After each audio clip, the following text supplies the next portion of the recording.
3 เป้าหมายทิศทางการพัฒนาแขนงอุตสาหกรรมและการค้า 5 ปี 2026-2030 ท่านมาลัยท้องกมสิทธิ์ รัฐมนตรีกระทรวงอุตสาหกรรมและการค้า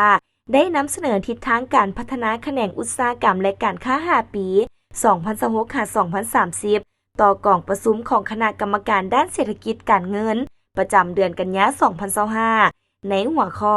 ทิศทางแผนพัฒนาแขนงอุตสาหกรรมและการค้า 5 ปี 2026-2030 ตามพระบทบาทใหม่ ในวันที่ 30 กันยายน 2025 ผ่านมานี้ว่า แผนพัฒนาแขนงอุตสาหกรรมและการค้า 5 ปี ได้เสื่อมสารในการจัดตั้งปฏิบัติ 6 เป้าหมายรวม ของแผนพัฒนาเศรษฐกิจสังคมแห่งชาติ 5 ปีครั้งที่ 10 โดยได้กำหนดแผนพัฒนาแขนงอุตสาหกรรมและการค้า 5 ปี ออกเป็น 3 เป้าหมายคือ 1. การพัฒนาอุตสาหกรรมประกอบมี อุตสาหกรรมปรุงแต่ง แขนงพลังงานและแขนงบ่อแห่ 2. การพัฒนาการค้าและการเข้าถึงตลาดประกอบมีนโยบายการค้า โครงสร้างพื้นฐานด้านคุณภาพ และเวียกงานทรัพย์สินทางปัญญา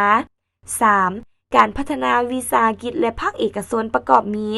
ปรับปรุงสภาพแวดล้อมที่เอื้ออำนวยแก่ธุรกิจ ยกระดับความสามารถการแข่งขันของจุลวิสาห